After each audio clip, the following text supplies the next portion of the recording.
your United States Air Force presents Big Moments in Sports. December 5th, 1947, Madison Square Garden, New York. Joe Louis almost beaten in boxing's biggest upset. This is Harry Wismer bringing you a big moment in sports history. What you are about to hear is a dramatic recreated account of a never-to-be-forgotten sporting event at the peak of its power-packed action. It's a story that has been and will be retold as long as people talk about sports. But first, before we turn back the clock, here is Bill Reddick with a message from the United States Air Force. Are you a service veteran? Then listen carefully. This message is for you. You may be qualified to enlist in the United States Air Force in a grade that will surprise you. If you possess one of the critical skills needed to keep America's air defense strong, the Air Force offers you an opportunity to put those skills to work to your best advantage, and at a higher grade and higher pay than you may realize. The Air Force needs experience and know-how gained in all the armed forces. And now, thanks to the new Career Incentive Act of 1955, you can put your service-gained skills to work to your best advantage by returning to the armed services as a member of the Air Force team. Write or visit your Air Force recruiter for the special prior serviceman's folder. It will give you full details on the advantage of returning to the service as an airman. You'll see why, today and tomorrow, you're better off in the United States Air Force. And now back to Harry Wismer. Ask anyone who saw Joe Louis win a split decision over Jersey Joe Wolcott at Madison Square Garden, and they'll tell you that Christmas came 20 days early for the Brown Bomber. This premature visit by Santa Claus came in the guise of two ringside boxing judges, Frank Forbes and Marty Monroe. It was their votes that nullified referee Ruby Goldstein's decision favoring Walcott and enabled Louis to retain the heavyweight championship. To the nearly 18,000 fans, there appeared no doubt that Walcott, known as the Cinderella Man, because of his great comeback, had decisively whipped the mighty Brown Bomber. But hardships and setbacks were nothing new to this aged challenger. The life of Jersey Joe Wolcott is a study in perseverance. It is one that parallels any rags-to-riches saga. Wolcott had to wait 20 years after his first recorded professional fight before he won the world's heavyweight title by knocking out Izzard Charles in Pittsburgh in July 1951. Jersey Joe Wolcott was born in Merchantville, New Jersey in January of 1914. His real name is Arnold Cream, and he was the eldest of 10 children. Jersey Joe never craved glory as a fighter, but took to the ring only because he thought it offered an opportunity for a strong, agile, and clean-living man to make more money than he could on a garbage truck or as a stevedore or a ditch digger. When it failed him, he quit. When he went back to it, his only thought was the welfare of his family. The last time, the specific reason was that there was no coal in the cellar of his humble home. Had Joe been gainfully employed at the time, negotiations for his services would have ended as quickly as they began. For this time, Joe meant his retirement to stick. But he was soon talked out of it when a local sportsman asked him to reopen an abandoned fight club in Camden, New Jersey, and propositioned Joe to return to the ring. "I got to fill that empty bin and keep it filled," Walcott told the sportsman. "If you can help me do that, I'll give it one more try." It was filled the next morning, and it was never empty again. Jersey Joe had no more trouble getting matches. He ran up such an impressive string of victories that he soon became the idol of the boxing fraternity of South Jersey and Philadelphia. Walcott was on his way up, but 2 straight losses in 1946 to Joey Maxim and Elmer Ray stopped this upward climb momentarily. In return bouts, he whipped both boys and earned himself a match with the champion, Joe Louis. However, there was one hitch. The 20th Century Sporting Club decided to make the Louis-Walcott bout a 10-round exhibition. At this point, the New York State Athletic Commission intervened. Eddie Egan, the chairman, refused to sanction an exhibition bout involving a world's champion. He would approve a title fight between Louis and Walcott, but nothing less. On the surface, this suggestion looked ridiculous.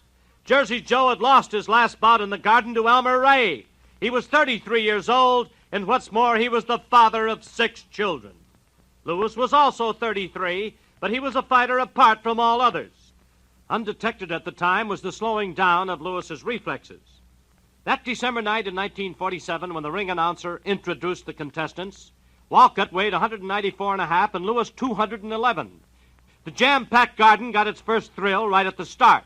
Walcott, showing utter disdain for the champion, walked right across the ring from his corner, sparred a bit, and knocked Lewis down with a crashing right to the head.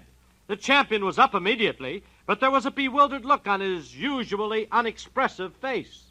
Here was one man, at least, who wasn't going to run away, as so many others had done against Lewis in this very same ring. Jersey Joe shuffled in, inching his way to within arm's length of Lewis's chin. He kept moving his head, making the champion fearful of what punch he was to throw next. Then Jersey Joe delivered some more solid rights and lefts to the head, and Lewis staggered backward as if hurt. The crowd from ringside to gallery top was amazed that anyone would have the gumption to treat the champion in such a shabby manner. At the sound of the bell in the second round, Lewis rushed out of his corner, trying desperately to make up what ground he lost in the opening round. Walcott, however, calmly stepped off to the right, sticking a left jab into the champion's face, keeping Lewis off balance and scoring enough to win the round. The big thrill came in the fourth round. Walcott smashed a hard right to Joe's chin. He hit the canvas flat on his back.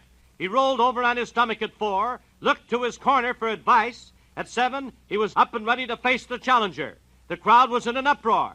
They kept yelling for Walcott to walk in. But strangely, Walcott went on the defensive and never did press his advantage. He fell into a clinch with the champion without a blow struck. He seemed content just standing by and trying to outpoint the Brown Bomber. Lewis had his best round in the ninth after his corner kept pleading with him to punch more often. He jarred Walcott with some of his old-time rights, opening a small cut under the challenger's left eye. One of the hardest blows of the fight, a left hook, almost floored Walcott in the 11th. But Jersey Joe fought back to the surprise of all and stunned Lewis with a hard left to the head. Lewis's left eye by now was shut tight, and his face was puffed twice its original size. Walcott was again outboxing the champion in the 13th when a powerful Lewis left sent Jersey Joe back on his heels and sprawling to the canvas. And when he got up without a count, he ran into a solid left and right combination. But the bell rang shortly thereafter. Everyone around the ringside started to check their own scorecards. They just couldn't believe what they were seeing. Was it an upset in the making? In the 14th, Walcott just stayed out of trouble. Now, before Big Moments in Sports brings you in detail the thrilling blow-by-blow account of the 15th and final round of the first Lewis-Walcott fight, here is Bill Reddick with a message of interest to all young men who want to go places faster. A career in the sports world is just like any other job. To be successful, you have to start young and learn the ropes fast. Well, men, if you're between 17 and 34 years of age, here's your opportunity to go places faster. Get in on the ground floor of jet aviation by becoming an airman in the United States Air Force. If you qualify, you'll receive the finest technical training from top experts, men who've been in jet aviation from its beginnings. You'll train for such specialized subjects as radar, mechanics, rocket propulsion. You'll receive valuable experience and work with the latest jet planes. You'll see a whole new world open up and discover the thrill of wearing the uniform of the greatest young man's team in the country, Air Force Blue. So act now to ensure your future and your country's future in jet aviation. See your nearest Air Force recruiter right away. Madison Square Garden, New York, December 1947. Joe Louis almost beaten in big upset. There's the bell, and both Lewis and Walcott move out towards the center of the ring. They touch gloves for this 15th and final round over the outstretched arms of referee Ruby Goldstein. Both fighters move around, neither landing a blow here in the early seconds of the round. Lewis looks like anything but the champion that he is as Walcott shoots a left jab to the Brown Bomber's eye. Walcott takes a left to the body thrown by Lewis, and they fall into a clinch. They are broken apart by the referee. Jersey Joe looks very tired. This is the first time in his long career that he's had to go the distance of 15 rounds. Since the 11th, Walcott has been content to keep out of the way of anything Lewis might throw without doing any countering in return. Lewis keeps moving, and he can't land a solid punch as Walcott keeps dancing away, backing up, just flicking out with his left hand that does no damage at all. Lewis's corner keeps yelling at Joe to keep punching. Now Lewis has Walcott backed into the corner at the far side of the ring and lands a right and a left to Walcott's midsection, and Jersey Joe falls into a clinch. Referee Goldstein comes in to separate them. A minute and a half has gone by, and Lewis had better start something soon if he wants to retain his title. Now Walcott shuffles in towards the brown bomber and whips over 2 light left jabs to Joe's face, and then dances away before Lewis can counter with anything of his own. Lewis moves in quickly now and sends a long right hand to Walcott's ribs, and Walcott is on the move again. His corner has just yelled up to him to keep moving and keep his hands up. The crowd now begins to yell for Lewis to press the fight. They seem to feel that Walcott is just in there to last the round. Lewis has the challenger pinned against the ropes in his own corner, and lets go with a solid right that catches Walcott right on the button and staggers him. Jersey Joe has been hurt. He's looking to his corner now.